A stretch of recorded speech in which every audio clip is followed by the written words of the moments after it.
So today we're talking to Ann Peat, who is a reader and is also involved in being one of the reader selectors. So just to start off, Ann, can you just tell me a little bit about where you come from, what you do, and how long you've been a reader?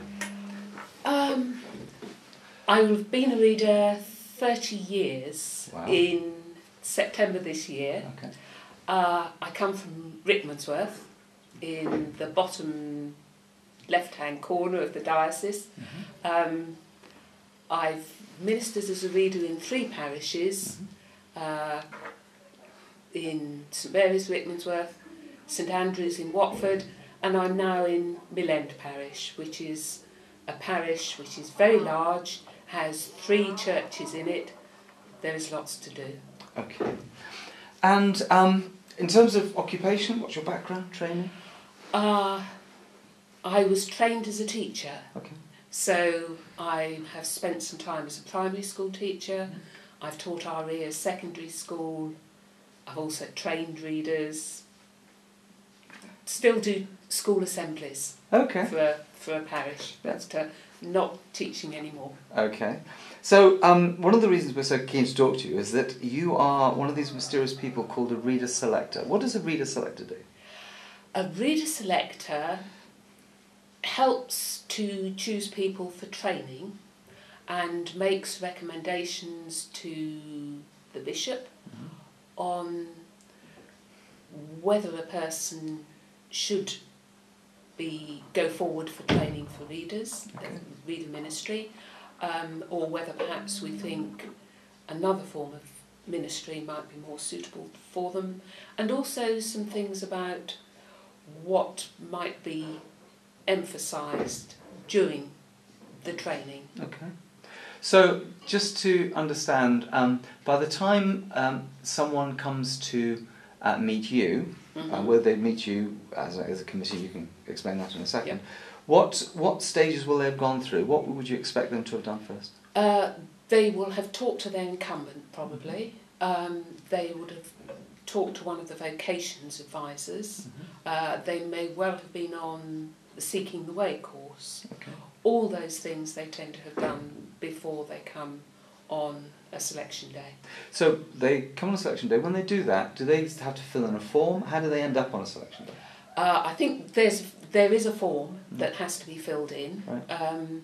There are also references from the deanery advisor, from their incumbent, and from a number of people who know them well, both in their work life and in their parish life. Okay.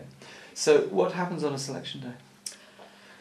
On a selection day now, it's very different from when I started. Oh, really? Okay. When I started as a reader selector, we used to meet for an evening, usually in the house either of a deanery advisor or the secretary of readers. And the whole thing was done in an evening when we were tired and the candidates were tired, so it wasn't actually the best way of doing it. Right. Now we meet on a Saturday, usually in the church of one of the reader secretaries, and the candidates will have been given some tasks to prepare. So the first thing all of us do is introduce ourselves in 2 minutes, and the selectors have to do that too. Say something about ourselves, who we live with, what we're feeling at the moment. And then there will usually be an act of worship, which 2 or 3 of the candidates together will have prepared and will lead. So that gives us a chance to judge, whether they've got the potential to lead worship. Then each of them gives a short presentation and answers questions about anything they're interested in. Anything? Anything. What's the weirdest one? We've had somebody talking about learning the piano in older life. We've had somebody talking about being a cricket umpire. Those are the two that... Sure. Oh, and we've also had somebody who operates all those annoying signs on the motorway that you think, why have we been slowed down to 40 miles an hour? Why are you telling me that again? And there is nothing on the road. Yes. We've had one of those, and he talked about his job and, you know, why they do that sort of thing. So, yeah, very fascinating part. Then the selectors in pairs interview everybody singly, usually for about 25 minutes. And we each have areas to talk over. We talk about spirituality, we talk about relationships, we talk about approaches to worship, all the things that fit with the selection criteria, which are put together by the Central Readers' Council and the Ministry Division. Right. And at the end of that, we will make notes, and we will see all of the people who are there on the selection day, usually. And then we will have lunch and we will talk over, and then we will have more interviews with the other people. Usually each pair takes 4 of the criteria and just concentrates on those. Right. And we'll have prepared questions, but we tend to work as a pair and chip in and put supplementaries and clarify. And we also will talk to the other pair and say, we explored this a bit, but we think that needs probing a bit further. So each candidate gets interviewed by 2 pairs of people? Yes. Got it. And is there any kind of group work apart from the worship together where people are in the round at all? Or not? No, no. It's the worship is the main bit that they. So if it's not betraying conferences, so if it's not betraying confidences, what's your sort of top tip? What sort of gives you the sign of saying, oh, I think we've got a reader here? What sort of things you look for? It's the potential for training and the openness to ideas and change. One knows from one's own training that training changes you a lot and challenges you, and I think it's a bit like when I was doing marriage preparation, which is something I've done as part of my reader ministry. You're always more worried about the ones that thought they knew it all already, rather than the ones who, you know, accepted that there might be problems. Yes, I hear that. And why do you think it matters to be continually identifying and training lay ministers or lay readers? I think because lay people bring something to the church that ordained people don't. Even if they're self-supporting ministers, ordained people are part of the organisation in a way that readers aren't. Okay, we're licensed by the bishop and we swear all the same oaths and things, but we have a different perspective. We're often talked of as bridge people, and we have very much more a foot in both camps than clergy do. And are there any indications of that as people are coming through, that they understand that? Because one of the things that has been talked about is that sometimes lay readers may be people who are frustrated vicars or people that wanted to be vicar and got turned down. I mean, is that something you've had to deal with? Yes, very much so. Sometimes it's not just the person, but it's the parish that is very disappointed that they were turned down and therefore see readers as second best. And it's something we're really quite sensitive about. But that's quite an important issue, that it's less necessarily coming from the person, but it may be that they may feel the expectation of the parish wants them to be a sort of vicar, whether or not they feel ready for it. Yes. And how do you deal with that sort of thing?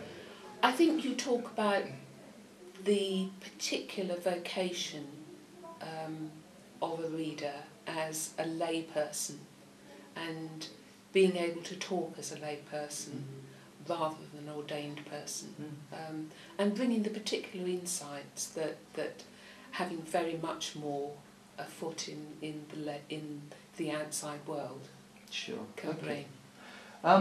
And what do you personally get out of doing reader selection? How long have you been doing it? Probably about 20 years, I think. Wow, you must have seen a lot through. I've seen a lot through, and it's lovely. One of the people that I saw through selection is now in sort of almost the most senior position a lay reader can be in the Diocesan Readers Organisation, and that's lovely. I think it's another way of seeing the vast variety of the Church of England. Sometimes you get somebody who comes from a tradition that's very different from your own, and you think, I wonder about this person. But then you see what they bring, and the gifts that they bring to the church. And it's also so encouraging that people still want to come and do this. It says the rumours about the church dying are very much exaggerated. Absolutely.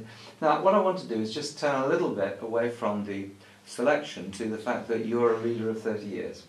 And if you were giving a word of advice to a reader who's just about to be licensed or has just been licensed, what things would you want to point them towards, based on the fact that not only have you been a reader for 30 years, but you've actually done this in different parishes as well, so you've got a whole range of experience to share?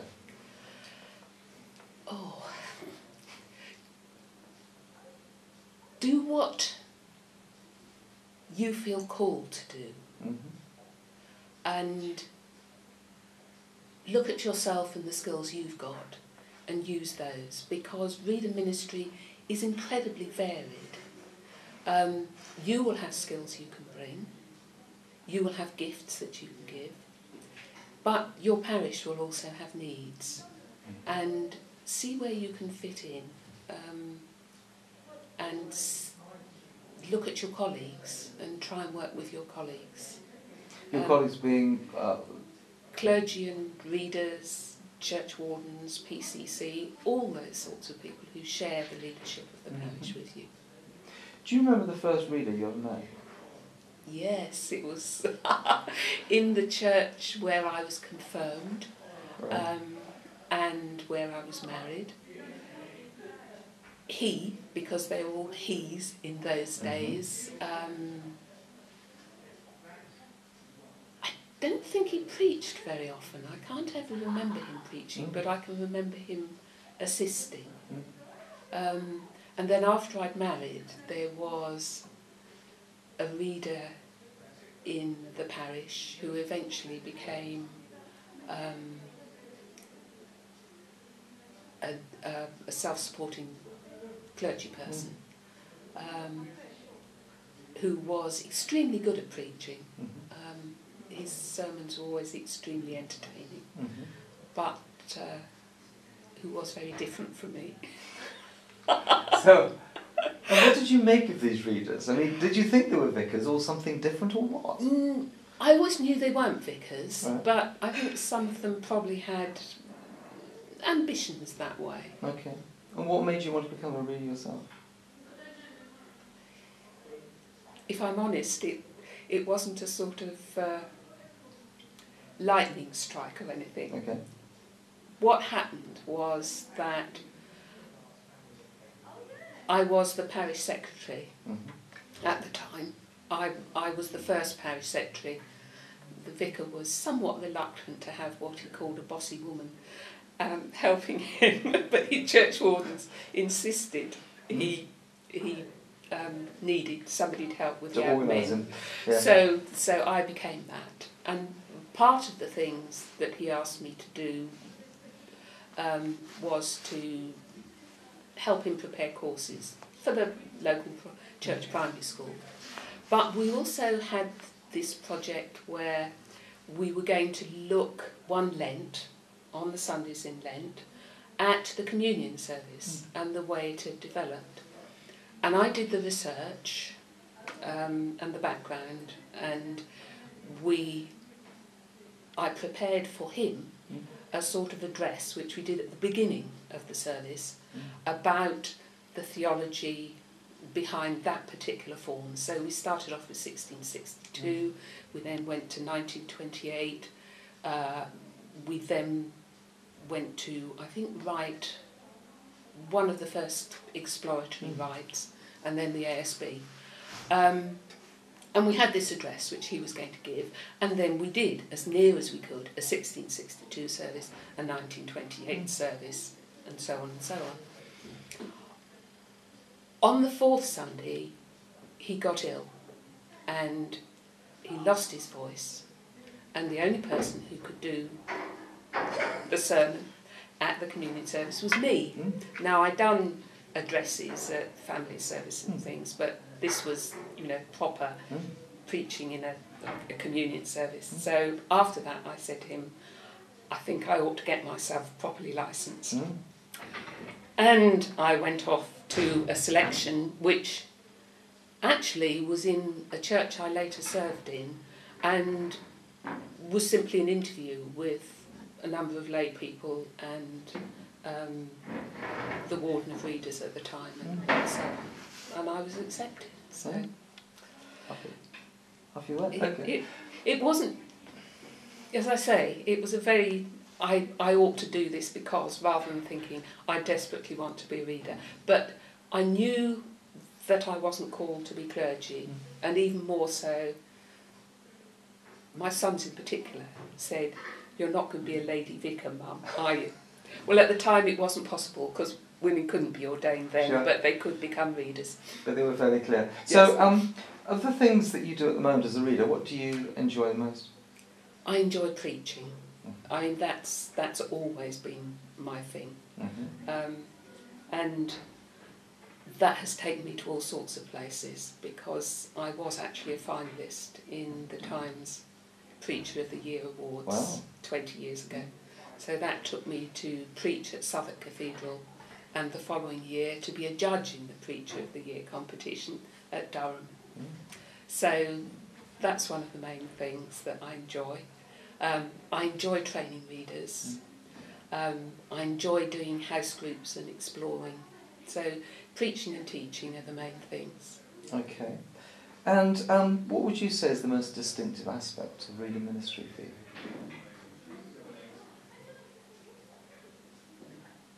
I think it is being the bridge person, being a lay theologian, and looking at things from outside the church. And I think that's a voice that the church needs. It can be very inward looking and parochial. People think all churches like their particular parish church. And sometimes you can get so bound up with church that you forget that we're actually supposed to be making a difference in the world outside. And I think readers can do that very well. Okay. Thank you very much. Okay. Now, before you're done, I'll ask you a couple more things while this is still running. I'll take a couple of photos and then we've definitely got it again. So the it was longer than I could go on. The other thing, 25 years ago, we celebrated the 125th anniversary of Reader Ministry. Okay. And I was there when we named the train Reader 125. Really? So I didn't know there was a Reader 125. There was a Reader 125, yes. What's that happened? Have they renamed it since or something? No, unfortunately, it crashed at Paddington. It was the locomotive, one of the locomotives that crashed at Paddington. So, but we had this splendid thing on Gloucester Station with 4 bishops and a jazz band and Bucks Fizz, and we named the train, and then we went off to Standish in Gloucestershire, where the very first reader of Modern Times served and had evensong. So it was, one of those brilliant things. I think also, if you're going to lose a train in a dramatic way, Yes. the readers would like to go Yes, that way. yes. That's the That's absolutely wonderful. Thank you. So you've got some photos to share. Yes. Wonderful. Yeah, I'll that's, see if I can. there we are. That's 25 years ago. That's Reader 125. The nameplate. They gave a copy of the nameplate and of the reader's badge to the parish church at Standish. Wonderful. And back there is the train and the bishops, and the Bucks Fizz, The Bucks Fizz standing by the jazz band. and the jazz band and the bishops, and That is Michael glorious. Bourne was the Oh, was he? chair of CRC at the time, and he'd written a hymn called Lord for the Years. Yeah, I remember that one. And every time we sing it, and we get to the verses of teachers and trainers, Yes. I remember singing it on that station. Just take a shot of that. If I can get the shot, that would be fantastic. Because I'll take one more. Hopefully I can tickle that up and do something with it. But you stand next to Reader 125. Try and get that one as well. Like they do, you pinch the train. Well, the other thing which I find very droll is that with the person at the top of the bishop responsible for us being Sodor and Man, every time Sodor's mentioned, I think Thomas the Tank Engine. I'm sorry, Yes. but I can't help it. So the fact you've got a picture Yes. of the model train absolutely says it. Apparently he's going to give up. Yes, he's standing so down he's in the standing next down, year. yeah. That's right. So it's right around the train. I think it's wonderful. Yeah, so we went down first class. British Rail sort of gave all the men readers ties, and we all got a scarf, which I still have. And in fact I wore when I went up to London for the service, the 150th service. I thought that ought to come with me. Absolutely.